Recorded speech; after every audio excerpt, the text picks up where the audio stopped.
Turn that noise off before you teach him to fear the wrong thing. The old man's voice cut across the concrete storage bay just as Ranger's claws scraped hard against the floor. Staff Sergeant Cole Mercer turned toward the chain-link barrier, his jaw tightening. Behind him, 3 military working dog handlers stood in a tense half-circle around the Belgian Malinois, each of them holding a leash, a reward toy, or a piece of equipment that had already failed. Ranger lay low over a faded field jacket, his front legs locked around it, his teeth gripping the collar without tearing the cloth. "Ranger, out," Cole ordered for the 4th time. The command echoed beneath the fluorescent lights. Ranger did not move. A younger handler reached for the handheld sound device again, but the old man raised one weathered hand. "Don't." Cole gave him a cold look. "This is a restricted training area, sir." The old man stood beyond the fence in a brown canvas coat and worn work boots, looking more like someone who had taken a wrong turn than someone worth listening to. His white hair was cut short. A thin scar crossed 2 knuckles on his right hand. Beneath his collar, a small brass whistle rested against his shirt. "Then restrict it better," he said quietly, "because that dog isn't disobeying you." Cole stepped closer to the fence.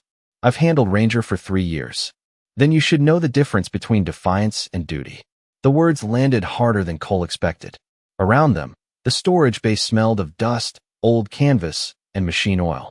Rows of surplus crates stretched beneath steel shelves, each one marked with faded inventory numbers from units that no longer existed. Ranger's breathing remained steady. His ears were not pinned back. His body was not angled for attack. He was simply covering the jacket as though something beneath it still needed protection. Specialist Emily Carter, the veterinary technician kneeling near the edge of the circle, noticed it first. "Sergeant," she said, "he hasn't damaged the fabric." Cole looked down. She was right. Ranger's jaw held the collar with exact pressure, firm enough to keep it, gentle enough not to leave a tear. "He's guarding it," the old man said. Cole's patience thinned. "And you know that from 20 feet away?" The old man's pale blue eyes never left Ranger. "I know it because he's watching your hands, not your face. He's waiting to see who reaches for the body." Silence settled over the bay. Emily looked at the jacket again. One sleeve lay stretched across the floor. The other was folded beneath Ranger's chest. The shape was disturbingly human. Cole lowered the sound device. "Who are you?" he asked. The old man reached into his coat and showed a visitor badge clipped inside. The name read Walter Brennan. "Just a veteran," he said. Cole gave a humorless breath. "A veteran of what?" Walter's gaze shifted to the old jacket. For the first time, something in his expression changed. Not recognition. Not yet. Something older. Something cautious. "Let me ask you a better question," he said. "Where did that jacket come from?" Cole glanced toward the open crate beside Ranger. Its stencil was nearly gone, but Emily could still read the number beneath the dust. Depot 17. Walter's fingers closed slowly around the brass whistle under his collar. Ranger lifted his head and looked directly at him. The dog's grip tightened once, then eased. Walter stepped closer to the fence. "He's not waiting for you to make him release it," he said. "He's waiting for someone to finish the order." Staff Sergeant Cole Mercer studied Walter Brennan through the chain-link fence, searching for some sign that the old man was guessing. He found none. Walter stood perfectly still, one hand resting near the brass whistle beneath his collar, his attention fixed on Ranger. The dog had lowered his head again, but his eyes remained on Walter. Specialist Emily Carter rose slowly from her crouch and stepped toward the open crate. "Depot 17 was cleared for disposal last month," she said. "Most of this equipment has been sitting in climate storage since before this building was renovated." Cole kept his voice firm. "That does not explain why Ranger ignored a direct command." Walter looked at the dog's ears, then at the jacket beneath him. He did not ignore it. He chose a stronger instruction. Cole gave a short, impatient laugh. Dogs do not choose between orders. Good ones do when the old order was never closed. The handlers exchanged uncertain glances. Cole disliked the way the room had shifted. 10 minutes earlier, he had been the senior handler correcting an unexpected behavior. Now every person in the bay was waiting for the old man behind the fence to speak. He unlocked the gate, but kept one hand on it. "You can come 5 feet closer." No sudden movement. Walter entered without replying. His steps were measured, the heels of his worn boots making soft sounds against the concrete. Ranger's nose lifted. He drew in the air once, then again. Walter stopped 12 feet away. He did not look into the dog's eyes. Instead, he watched the line of Ranger's back, the angle of his shoulders, and the small movement of his left ear. Emily noticed. "You are reading his posture," she said. "I am listening," Walter answered. Cole crossed his arms. "To what?" "Everything he cannot say." The fluorescent lights buzzed overhead. Somewhere beyond the bay, a forklift reversed with 3 distant beeps. Ranger did not react. His focus remained on Walter. Cole moved slightly to the side, testing the dog's attention. Ranger followed Cole's hands for half a second, then returned his gaze to Walter. The old man saw it. "Do not reach for the collar," he said. "He expects someone to take what he was assigned to protect." Cole's expression hardened. "You are making a great deal out of an old coat." Walter's eyes moved to the fabric. The jacket was olive green, though age had faded it almost gray. One shoulder carried a long repaired seam. A replacement button, darker than the others, hung by thick black thread. Near the collar, beneath dust and years of storage, a small hand-stitched mark was barely visible. Walter took one quiet breath. That repair was not done by military supply. Emily leaned closer without entering Ranger's space. "How can you tell?" "Supply used straight machine stitches. That was repaired in the field." Cole looked at the uneven black thread. "That could have been done anywhere." "No," Walter said. "Not like that." His voice had changed. It was still calm, but something heavier now rested beneath it. Emily retrieved the inventory tablet from the crate and entered the faded number. The screen processed for several seconds before displaying a partial record. "The transfer log is incomplete," she said. "The jacket came from an older storage site connected to Depot 17, but the unit designation is missing." Walter's thumb moved over the edge of the brass whistle. Ranger saw the motion and released a low sound, not a growl, but a breath shaped by recognition. Cole heard it. So did Emily. Walter lowered his hand immediately. "Easy, Shadow," he said. Ranger's ears rose. Every handler in the room froze. Cole turned toward Walter. "What did you call him?" Walter did not answer. His gaze had settled on the faint mark beneath the collar, 2 characters almost erased by time. The first was a letter. The second was a number. Emily whispered them aloud. "S1. Walter's face lost a shade of color. He took one careful step forward, and Ranger did not resist. "I need to see inside that jacket," Walter said. Cole looked from the dog to the old man. "Why?" Walter's eyes remained on the faded stitching. "Because I know who marked it." Cole Mercer did not answer at once. He looked at Walter, then at Ranger, then back at the faded mark near the jacket collar. The old man's certainty unsettled him more than any challenge to his authority. "You stay where you are," Cole said. "We will inspect it." He motioned to one of the handlers, a broad-shouldered sergeant named Tyler Grant. "Use the reward ball. Draw him left while I secure the jacket." Walter's eyes sharpened. "Do not turn this into a contest." Cole ignored him.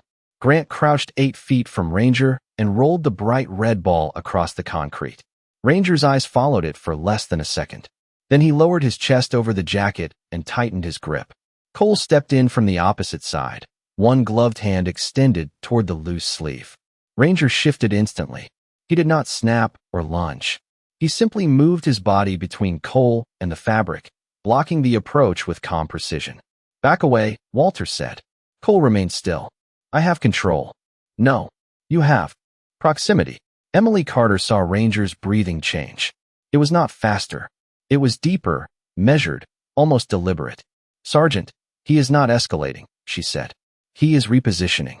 Cole withdrew his hand, but frustration burned across his face. "Bring the secondary leash." Another handler clipped a line to Ranger's harness and applied gentle pressure. Ranger planted all 4 paws and refused to move. The old jacket stayed beneath him. Cole increased the tension by a few inches. "Ranger, heel." The dog's claws pressed against the concrete. His eyes never left the hands nearest the jacket. Walter stepped forward. "That is enough." Cole turned on him.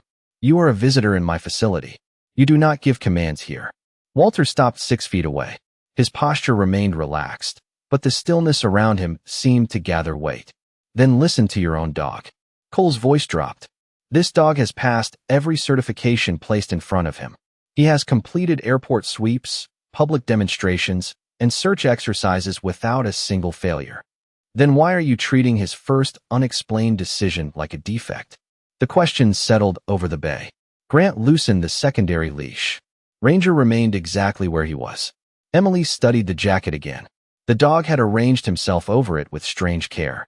The repaired shoulder rested beneath his chest. The collar remained between his teeth. "He is holding the upper half," she said quietly. Walter nodded once. The way he was taught to protect a fallen handler until relief arrived. Cole looked at him. That method has not been used in decades. Not officially. Walter lowered himself slowly to one knee. The movement exposed the brass whistle beneath his shirt. Ranger's ears lifted at once. Cole noticed. "What is that?" "Something I should have thrown away a long time ago." "But you did not." Walter's fingers closed around the whistle without lifting it. "Some things are easier to carry than to bury." Ranger released a low, trembling breath. Walter kept his eyes on the floor a few inches in front of the dog. "Easy, Shadow," he said again. This time Ranger loosened his jaw. The fabric slipped half an inch, revealing the dark edge of the inner lining. Emily drew in a breath. "He responded to you." Cole shook his head. It could be tone recognition. Walter did not argue. Then let the tone finish the work. He placed his open palm on the concrete. Ranger leaned forward and tested the air around it. For several seconds, no one moved. Then the dog eased the jacket down without releasing it completely. Walter's gaze locked on a strip of black thread hidden beneath the collar seam. There were letters under the fold, but only part of the stitching could be seen. "I need the lining turned over," he said. Cole stepped closer. Ranger immediately covered the jacket again. Walter looked up at him. "Not you." Cole's jaw tightened. "He is my dog. Right now, Sergeant. He does not believe this belongs to you." Emily slowly removed her gloves and knelt beside Walter. "Will he allow me?" Walter watched Ranger's left ear turn toward her. "Do not reach for the jacket. Let him decide whether you are safe." Emily placed her hand flat on the floor.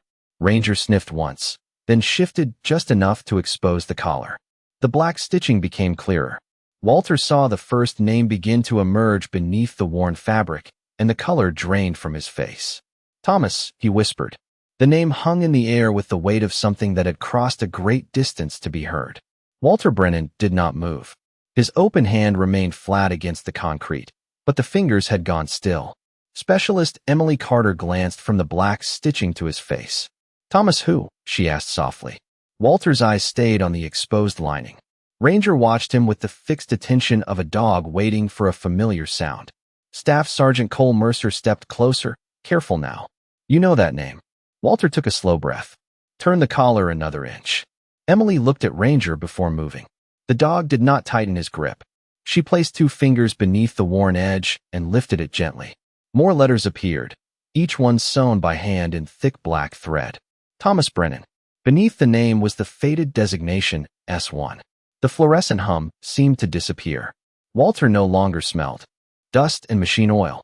He smelled wet pine, canvas, and the sharp leather treatment used on military dog harnesses decades earlier. He was 22 again, standing beneath a corrugated roof while rain struck the metal in steady waves. Thomas sat on an overturned crate with a green field jacket across his knees, pushing a needle through the collar lining. "You are sewing it crooked," Walter had said. Thomas grinned without looking up. "Crooked lasts longer. Nobody steals an ugly jacket." A young German shepherd lay beside him, chin resting on muddy paws, watching every pass of the needle. Thomas pulled the thread tight and tapped the letters with one finger. A name belongs where weather cannot erase it. The memory shifted. 2 brothers walked beside 2 dogs along a dark tree line, brass whistles resting against their chests. Thomas was Shepherd 1. Walter was Shepherd 2. Those names had never appeared on public rosters. They belonged to a small handling program built around silent search, patient tracking, and a rule Thomas repeated until every man knew it by heart. Never force a dog away from what it believes it must protect. First learn what promise it is keeping. Walter blinked, and the storage bay returned. Emily was still holding the lining. Cole watched him without the earlier contempt. "Was he family?" Cole asked. Walter nodded once. "My older brother." The words came out low and even, but the brass whistle trembled slightly against his shirt. He disappeared during his final assignment. Grant, standing near the secondary leash, lowered his eyes. "The jacket was recovered?" "Not according to the letter our mother received." Walter looked at the repaired shoulder. "They said there was nothing to send home." Ranger released a quiet breath through the fabric. Walter studied the seam, the dark replacement button, and a narrow stain beneath the pocket flap. None of it was random. Thomas had repaired that shoulder by hand during training. Walter had watched him replace that button beside a camp stove. The jacket before him was not similar. It was his. Cole crouched several feet away, leaving space between himself and Ranger. How could this sit in storage for so long? Emily reached for the inventory tablet with her free hand. The record may have been separated from the item. Depot transfers were often entered under container numbers. She searched the incomplete file again. A second notation appeared beneath the transfer code, almost hidden by corrupted data. Canine Equipment Program, inactive. Walter saw it and closed his eyes for a moment. Shepherd Unit, he said. Cole looked toward Ranger. That program trained dogs to hold a location until relief? Not a location, Walter answered. A person. Ranger shifted his paws, drawing the jacket closer to his chest. Walter noticed a faint shape beneath the collar lining, something thicker than cloth. There is something sewn inside. Emily felt along the seam. Her fingers found a narrow strip hidden between the layers. Leather, she said. Walter's gaze sharpened. Part of a leash. Cole finally understood the dog's behavior. Ranger caught the scent. Not Thomas, Walter said. The oil used on the old working leads. The training program kept the formula for years. Ranger had not found a dead man's memory.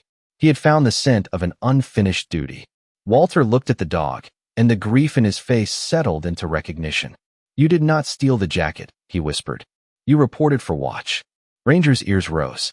Then, from somewhere deep in the building, an alarm bell sounded once as a storage door closed. The dog covered the jacket again, and Walter knew the name alone would not make him release it. The alarm faded, but Ranger's body remained fixed over the jacket, every muscle controlled, every breath measured. Walter Brennan did not reach for him.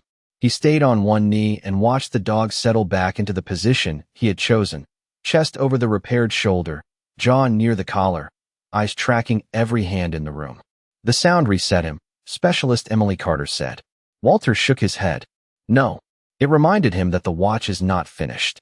Staff Sergeant Cole Mercer looked at the brass whistle resting against Walter's shirt. You said there was an order that could release him. There was a sequence. Walter's voice had become distant, as though he were listening to words spoken many years earlier. The whistle called the dog to attention. The handler gave the relief phrase. Then the second man confirmed the transfer. Cole glanced at the stitched designation beneath Thomas Brennan's name. Shepherd 1 and Shepherd 2. Walter nodded.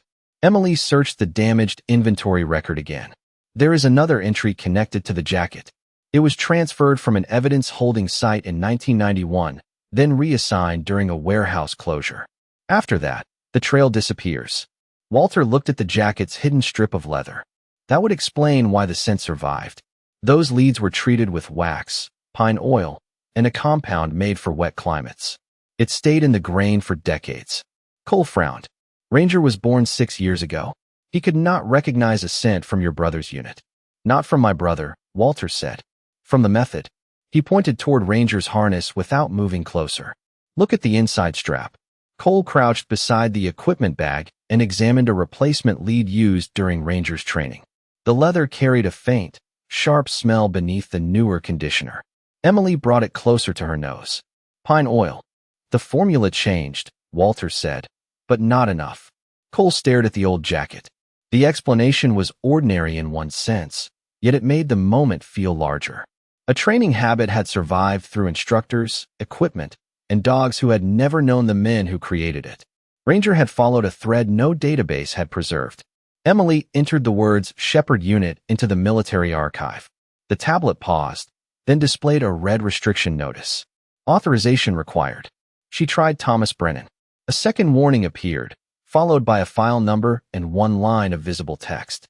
Missing during classified recovery assignment. Cole's expression lost its remaining certainty. This is above my clearance. Call your commander, Walter said. Cole hesitated. An hour earlier, he would have dismissed the suggestion as interference. Now Ranger lay before him, like living evidence that his training manuals contained only part of the story.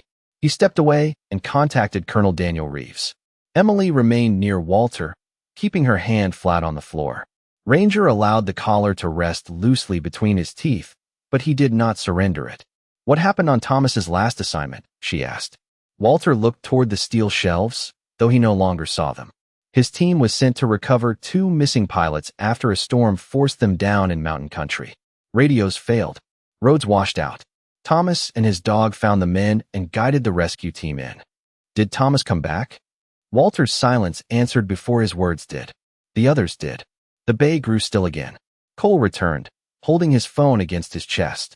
"Colonel Reeves is on his way." He ordered everyone to stop touching the jacket. Walter gave a faint nod. "Good order." Cole looked at him directly. He also asked whether Shepard 2 was still alive. For the first time, Walter's composure broke. It was only a small change, a tightening around the eyes, but Emily saw the years inside it. Ranger saw it too. The dog released the collar, not fully, but enough for the name Thomas Brennan to lie uncovered between his paws. Walter slowly lifted the brass whistle. "Do not sound it yet," Cole said. Walter closed his hand around the cold metal. "I was not going to." He looked at Ranger, then at the jacket his family had been told did not exist. A relief order only works when the right person is ready to receive what was guarded. Colonel Daniel Reeves arrived without ceremony. His footsteps measured against the concrete as 2 officers followed several paces behind him. He was 56, broad-shouldered, gray at the temples, and carried the quiet authority of a man who did not need to raise his voice. The handlers came to attention, but Reeves barely glanced at them. His eyes moved first to Ranger, then to the jacket, and finally to Walter Brennan. For several seconds, the colonel said nothing. Walter remained on one knee, the brass whistle enclosed in his hand. "Shepard 2, Reeves said at last. The old call sign crossed the storage bay like a door opening after decades. Cole Mercer looked toward Walter, all doubt gone. From his expression, Walter rose slowly. "That name was retired a long time ago." "The unit was retired," Reeves replied. "The record was not." One of the officers handed him a sealed gray folder. Reeves opened it on a nearby crate, careful not to disturb Ranger. Inside were faded reports, transfer logs, and a black and white photograph of 4 handlers standing beside their dogs beneath a canvas shelter. Emily Carter leaned closer. The youngest man in the photograph was unmistakably Walter. Beside him stood Thomas Brennan, wearing the same jacket now guarded on the floor. Reeves placed the photograph where Walter could see it. "The recovery file was reopened 7 years ago," he said. "A warehouse audit found several containers assigned to a program that officially had no inventory. Most of the markings were damaged. This jacket was entered as unidentified field clothing." Walter studied his brother's face. Why was the family never contacted? Reeves did not look away. Because the name was hidden beneath the lining, and no one examined it closely enough. The answer was simple. That made it worse. Years of advanced databases, digital tracking, and security controls had failed to notice what Ranger had found with one breath. Cole lowered his head. "We almost sent the container for disposal." "You followed the label," Walter said. "The dog followed the truth." Reeves turned a page in the folder. "There is more." Thomas's final report states that he remained at the recovery point with his working dog, while the evacuation team moved the survivors to higher ground. The last confirmed radio message contained one instruction.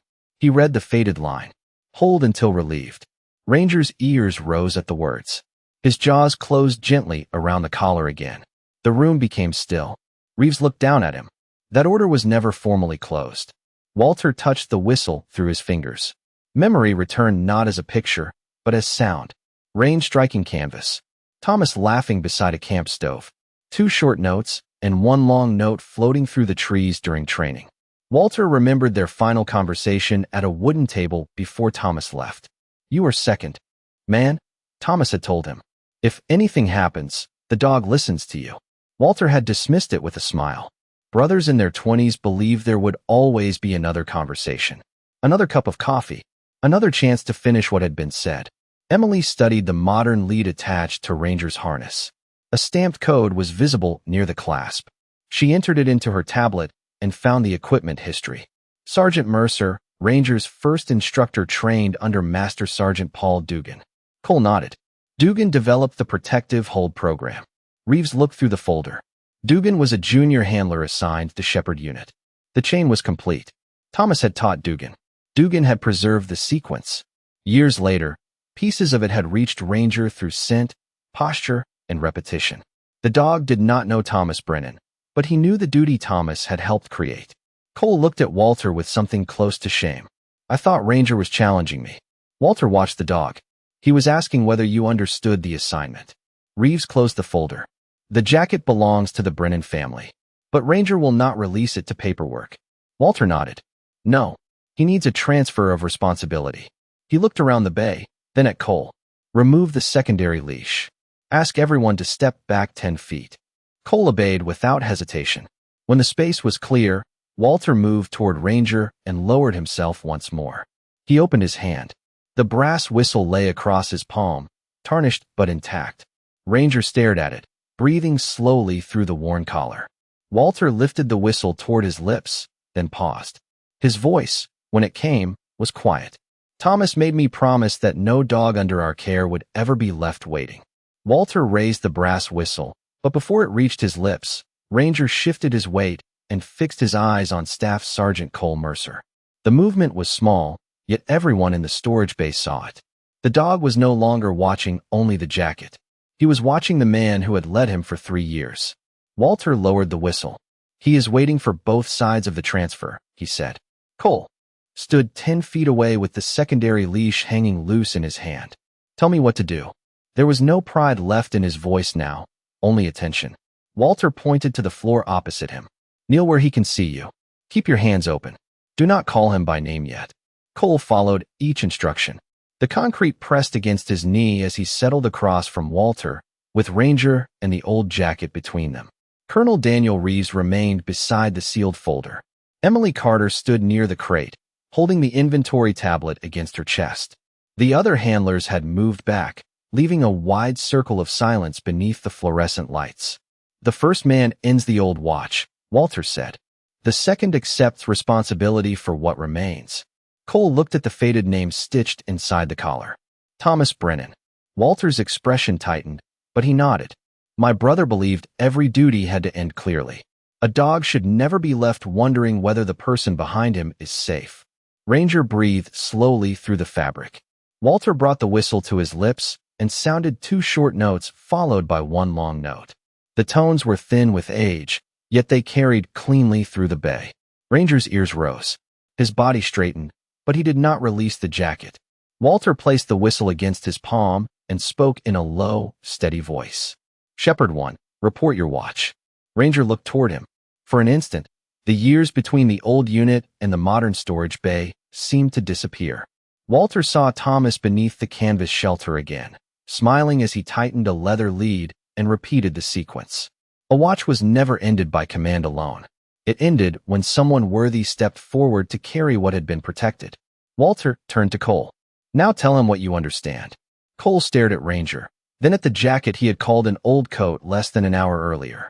I understand that you were not refusing me, he said. You were holding your position. Ranger's gaze moved to him. Cole continued, his voice firmer. I understand that this belongs to a soldier whose order was never closed. I accept responsibility for the jacket, the record, and the memory attached to both. Colonel Reeves watched without moving. Emily's eyes glistened, but she remained silent.